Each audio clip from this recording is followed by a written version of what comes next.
I'm John, here to show you the first of my 10 animal defense dynamics system, the Scorpion Defense.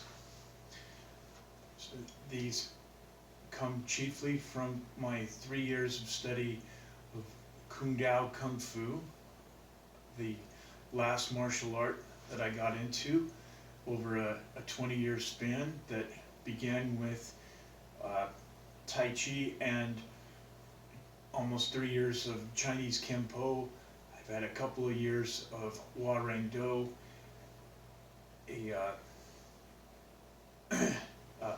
kind of a blend, a Korean art between like Tang Soo Do, which is similar to Taekwondo, but also Aikijitsu and Brazilian Jiu-Jitsu ground techniques. I've taken a straight Aikido class, and that was very helpful surviving some of my skateboarding stunts, and especially the downhilling that I've flown with. And I research different arts on a regular basis, but chiefly I'm focused on the Kung Tao. So Kung Tao being 5 animal Shaolin, gone south after the Chinese government disbanded the Shaolin monks. They outlawed the practice of that kung fu because their military was losing to it, and so it went north and south. It went north to become Chinese Kempo. It went through Japan and Hawaii, and it went south through Indonesia and Africa, staying in internal art more like Tai Chi.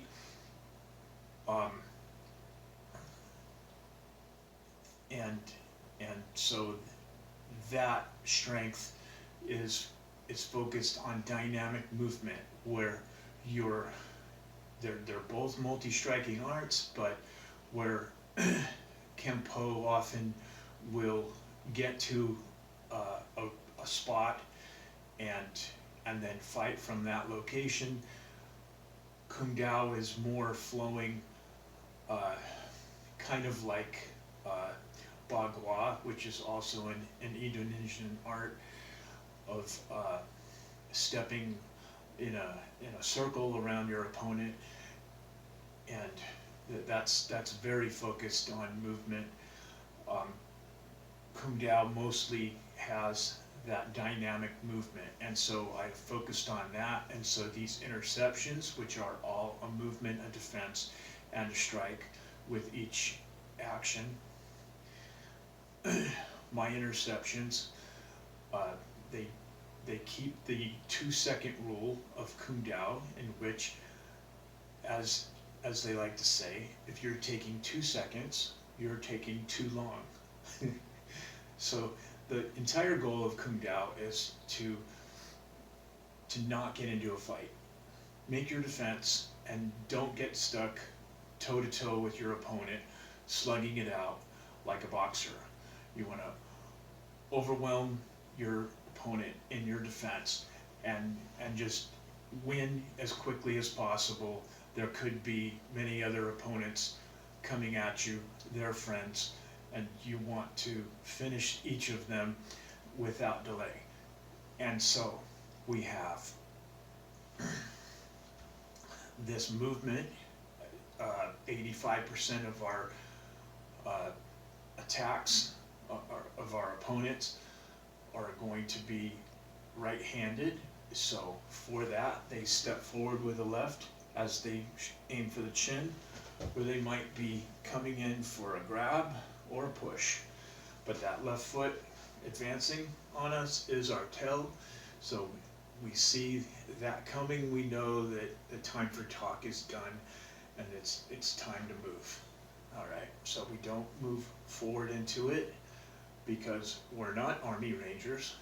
right? We're not built like brick houses, and so we don't want to invite that damage any quicker. In Kung Tao, similarly, we don't move backwards because we don't have eyes back there, and we don't want to give ground.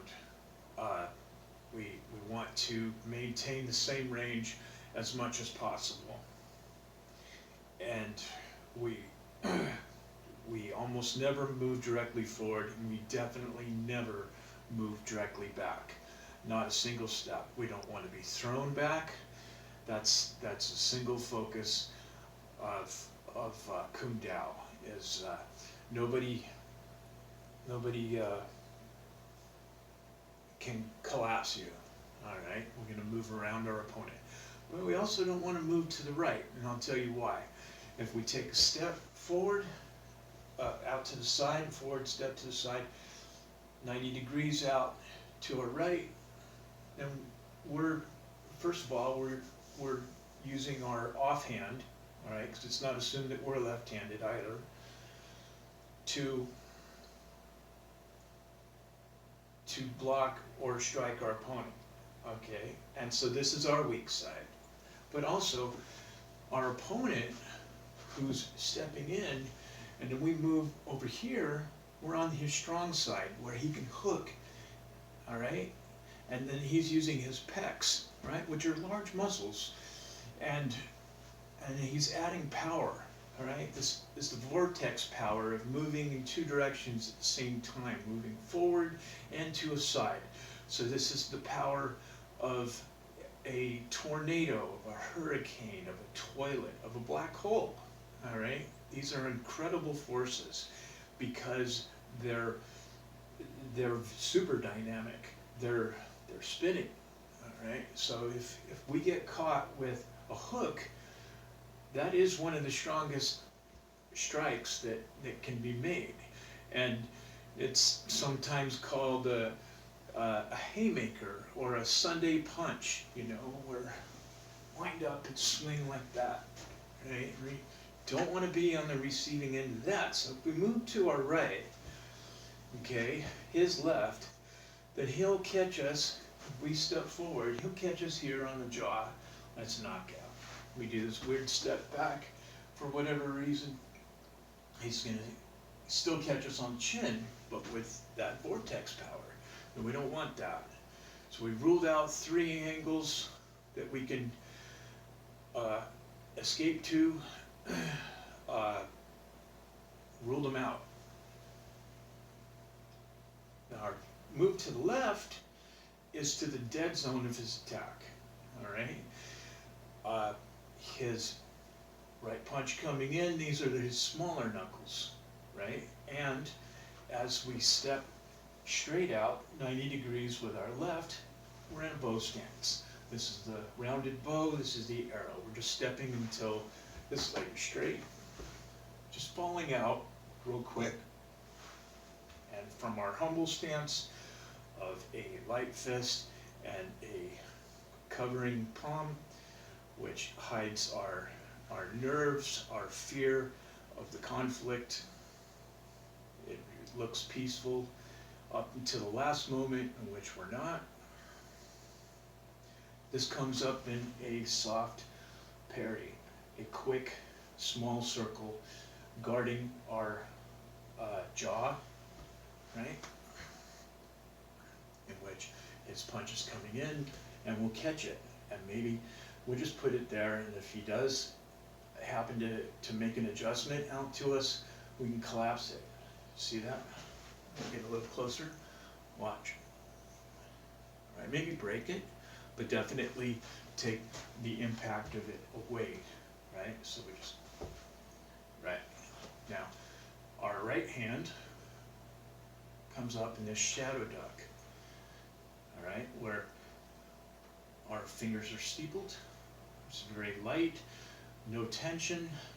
It's a whipping palm, and we're going to slip between his elbows. He's in a boxing position like this, right? Say he's a street fighter. Throws that punch as he steps, right? unless he's in real tight, which is unnatural. He's going to have his elbows out a little bit, and our whipping palm comes up the middle, slips past that left elbow. All right? It's kind of a crane hand, right? As Tai Chi would call it.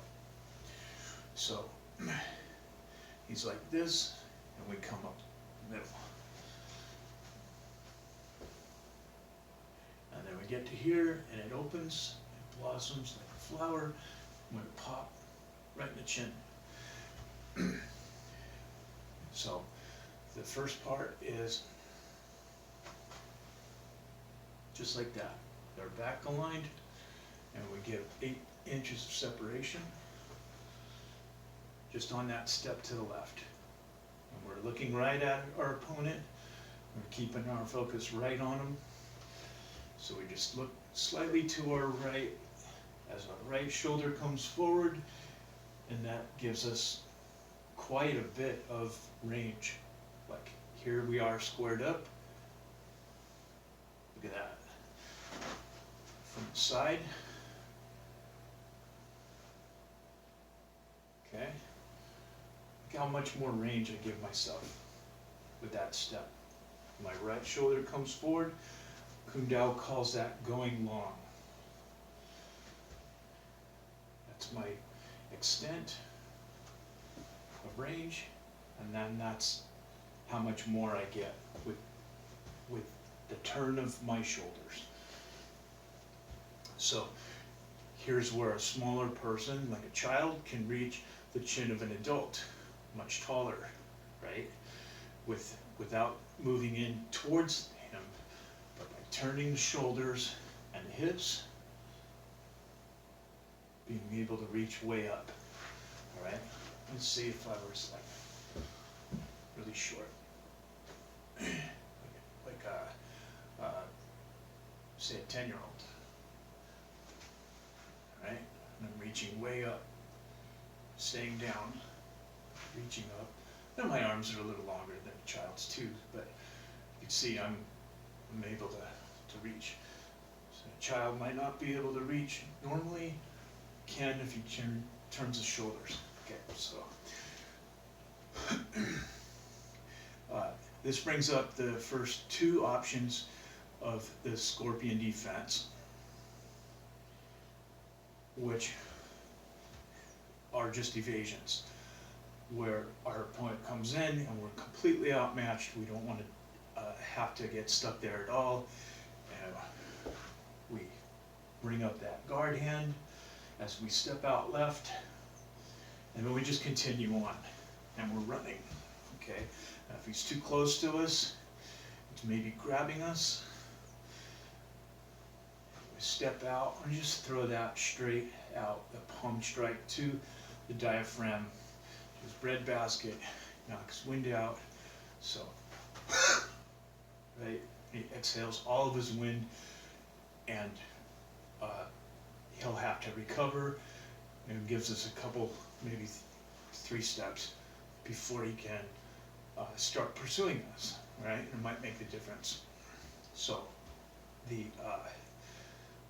evasion and the diaphragm shot are the first 2 options. I'll show you the third option at the end. So we have our humble stance and the first part. All right. Now, so I'm in a left bow stance. I'm going to switch to a right bow stance. I'm going to do this little hop and drop, right? Where I'm on the balls of my feet, and I come up a little bit, and then down, right? Real fast. Spine aligned.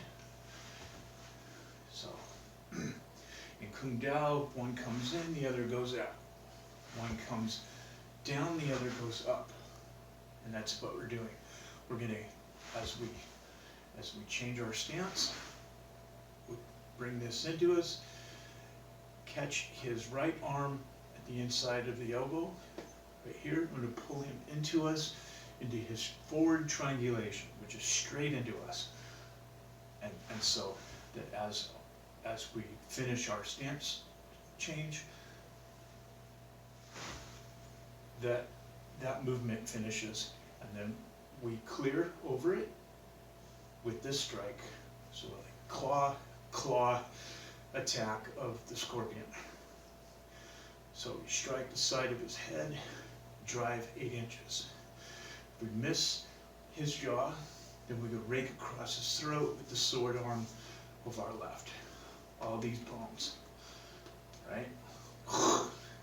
Pretty good attack too. All right, then we do the sting of the scorpion, which is a crescent step in, and it's an elbow and rising knee attack. Is very similar to what's used in Thai boxing. So as we finish that second claw, crescent step in and sweep his right arm out of the way with our left and drive with our right elbow. So his face should be right here. Okay, and then after we swing that arm out, we just finish the circle with our left and make sure that both hands are up as that elbow hits. Grab his right shoulder and pull it down as we move in with rising knee. So the advancing right elbow is the strongest upper body strike that you could make, stronger than any punch. It takes another elbow to stop an elbow, unless you're a fantastic fighter, incredible at your technique. It's very expensive to stop an elbow. The rising right knee is the strongest kick that you can make.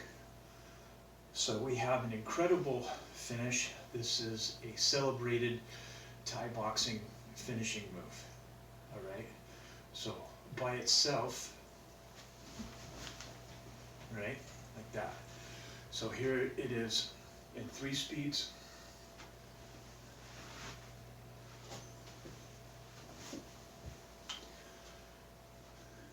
And the practice speed. And the application speed.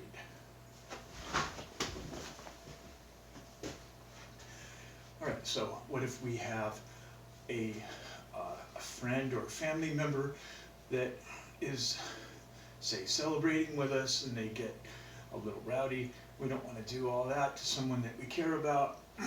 So I call this the brother technique. So it starts the same.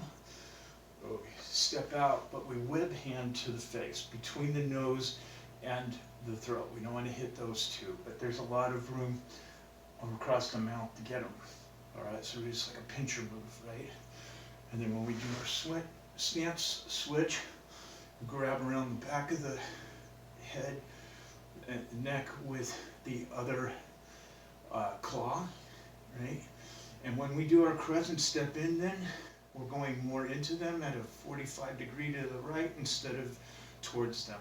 And then we're going to drive with our left shoulder if needed, but we're mostly, as we move in that direction, we're going to drop them in their reverse triangulation so that they fall backwards. And we just set them down. 1 step, 2 steps. And those steps have to get lower and lower with your back straight. So if you can do those right away, that's great, but you probably have to practice that to gain the ability to safely do that without pulling any of your own back. All right, so that's the brother technique. So we have that at 3 speeds.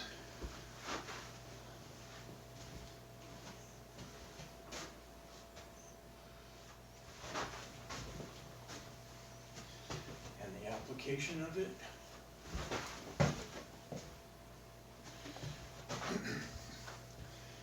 So that's the scorpion defense. Thank you. I wish you peace.